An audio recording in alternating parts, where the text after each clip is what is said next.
Hey there, this is Reading Gremlin Rambles, and today I've picked up a lovely little Tumblr post for y'all from the user I'm the King of the Ocean, and I will be including a link to their post beneath this video if you would like to go check them and their other writings out.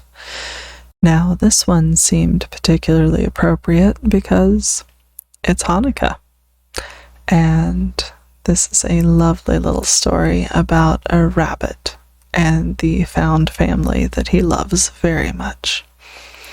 So, let's get to it. The story goes like this. When Moshe was very little, he was loved and then he was left. He doesn't remember many of the details. He was far too young, and the memories blur and blend into each other like a confusing kaleidoscope of nonsense. What he does know is that, for a time, he had a mother and many brothers and sisters. Then, when he grew big enough, the big ones took him away and brought him to a new home. The new home wasn't a bad place. It was warm and comfortable and safe, and Moshe was provided with everything he ever could have wanted: food, water, shelter. But the new home was a lonely place. It was just him almost all the time. Occasionally a little big one would come, reach through the silver bars of his abode, pick him up, stroke him, and play with him. For this affection, Moshe loved the little big one very much. Then one day, they stopped coming. From time to time, Moshe could hear the far-off echoes of their laughter and joy.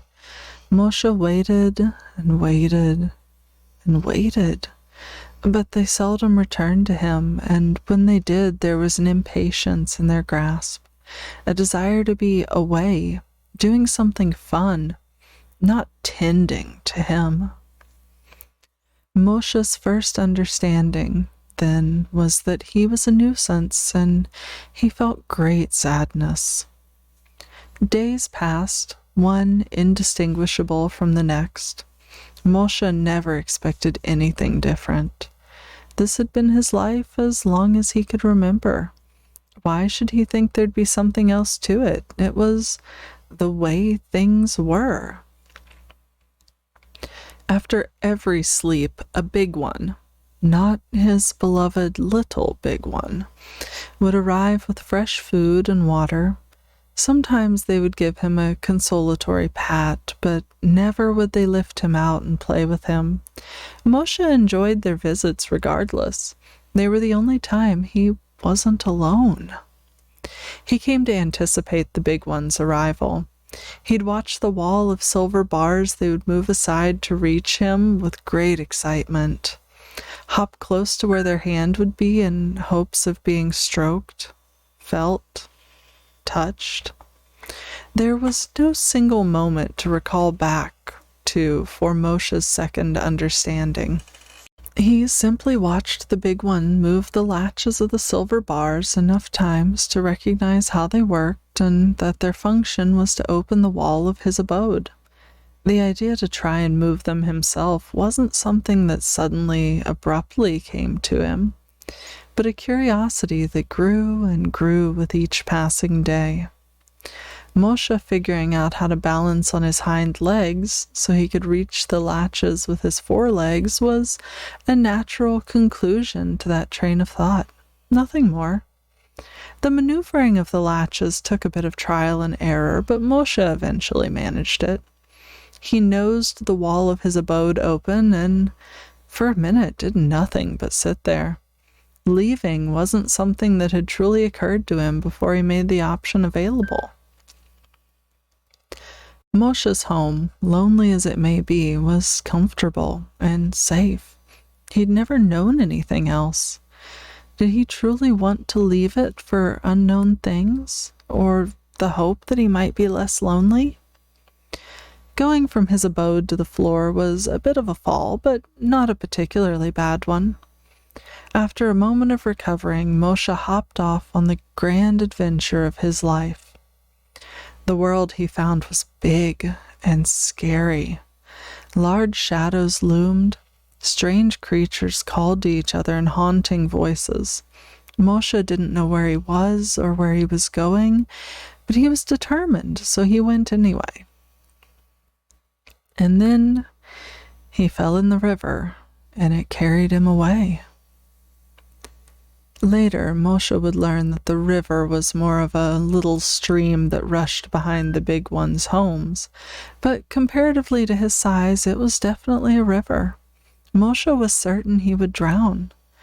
That is, until the great black beast pulled him from the water by the nape of his neck. After that, he was certain he would be eaten. The great black beast carried Moshe a very far distance, one whole grassy yard, set him down and growled until a shadow loomed above them. "Esther?" a big one's voice exclaimed. "What have I told you about sneaking outside, my dear? The streets are far too dangerous, even for a witty feline such as yourself. What if a car were to hit you?" An overdramatic sigh. "How you worry your old Zadie so." A pause. "Oh? What is this you brought me?" The big one crouches above Moshe. "I see. Well, I suppose all must be forgiven. Now, let's get you inside and warmed up, little one." Large, gentle, wrinkled with age and time, hands lift and cradle Moshe. They carry him into his new home, wrap him in a soft towel, and dry him of the last of the river's water. It is in this new home that Moshe receives his name. It has a meaning that has to do with a story the old big one knows, a little one drawn from the water like he was. Moshe can't say he's certain he likes it, but he's never had a name before, and Esther, the great black beast who's actually a friendly cat, has a similarly story-related name. "Zadie gave me my name," Esther tells Moshe when he asks one day, after he kneaded the hamantashen dough into a ball and left it all alone. "What was I to do? Not play with it?" Zadie may be a good man, but he can also be very foolish at times. Zadie, Moshe eventually learns, received his name from the little big ones who come and visit him regularly in his store. Every day, Zadie will carry Moshe through his cozy little apartment and situate his new abode near his workbench in the store's back room. He'll leave Moshe to enjoy the song of the morning birds outside the window while he goes and opens the shop for the day. It won't take long for the little big ones, children, Esther calls them, to arrive. On Moshe's first day, the children were very curious about him.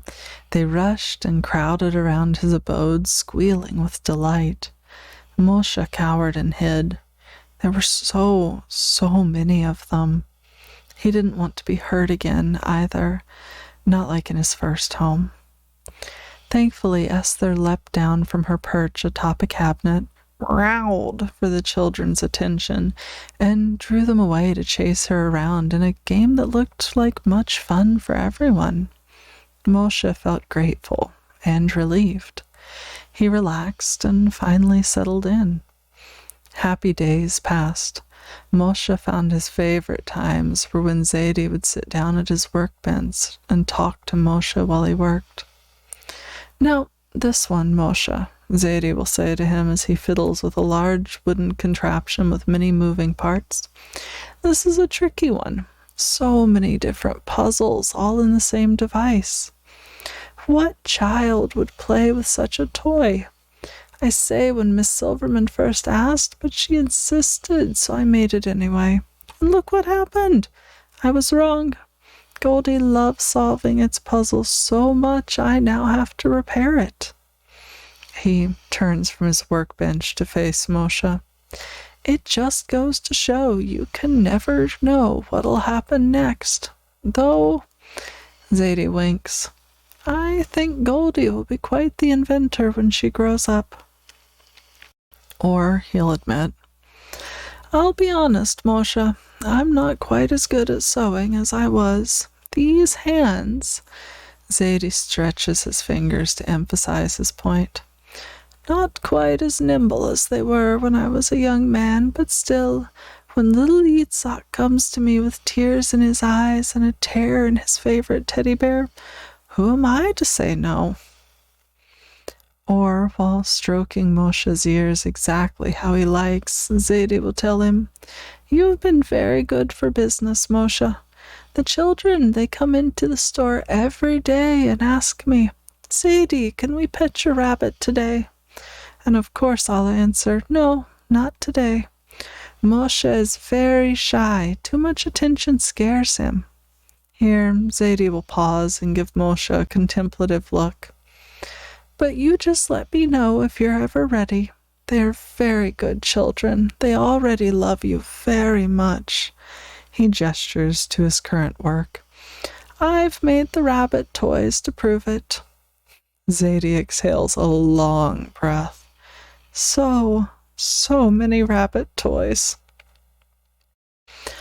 Then one day, Zadie comes and sits heavily in his chair. His shoulders slump. Sensing something amiss, Moshe hops over to sniff and then nuzzle his hand. Zadie gently strokes him in return. Oh, Moshe, what are we going to do? Zadie speaks quietly. They smashed in Chava's bakery's display window with rocks today. That's the third one this month. Our little community is frightened. I worry, but what can I do? I'm an old man. All I have is toys to give to children in the hopes it will bring them happiness. I must trust it is enough, but, dear Moshe, there are days when it doesn't feel like it is. That night, Moshe can't sleep for the thoughts that keep him awake.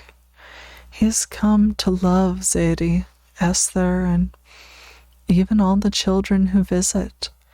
They aren't so frightening anymore, even if Moshe isn't quite sure he can trust them completely. Regardless, he knows what it is to be alone and fearful, and he does not wish that for them ever. It is a little after midnight when Moshe undoes the latches of his abode, wiggles out, and hops across the snug apartment. The stairs to reach the workshop on the lower level prove to be a bit of a challenge, but not an unsurpassable one. Getting to work is harder. First, because everything is quite a bit larger than Moshe, and secondly, because he's not quite certain what he's going to be making. He has the confidence he can succeed. Hours of listening to Zadie talk has taught him what all the tools are and how to use them. It's just going to take a bit of new understanding to actually use them. It's while Moshe is contemplating whether it would be easier to try and hold a hammer with his mouth rather than his paws that Esther catches him. She reveals herself out of the darkness, her golden eyes shining. May I ask why you aren't in bed, little Moshe? Esther asks him quietly, wrapping her tail around her front paws. Moshe releases his hold on the hammer. He takes a deep breath. You and Zadie took me in when I was alone and scared. Now Zadie fears for his community's safety. I want to help. With a paw, he gestures to his meager work so far. I can build something to protect them, I think. It's just using the tools is a little hard. Ah, Esther sits in contemplative silence for a long minute. Then, with a swish of her tail, she disappears into the night. Moshe lets himself feel a little disappointed. Perhaps it was too much to believe Esther cares as much for him as he does her. Before he can wallow too much, though, she returns, and she's not alone. Sitting on Esther's back are the 2 doves the rabbi keeps. Standing by her side is the old stray dog who sleeps outside the general store in the day and inside its warmth at night. On his back are turtles the community tends that once were the pets of a wealthy somebody deeper in the city, but were abandoned in the creek when their owner tired of them. Esther meets Moshe's gaze. "We would like to help," she tells him softly.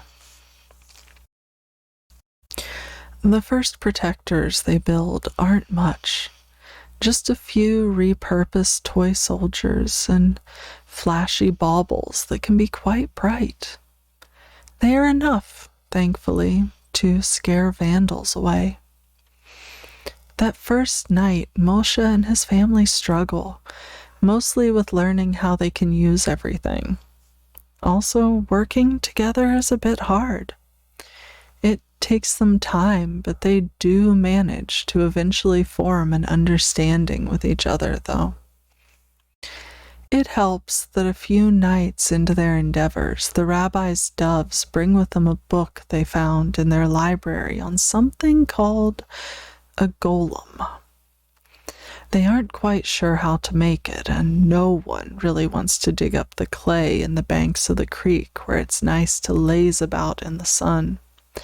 But they decide the leftover odds and ends from the toy shop will have to be enough. And when their creation, an odd being shaped out of toy horses, model planes, and everything in between, rises, they fill its head with the love and stories they have for the people who looked after them when they needed it most. And it is.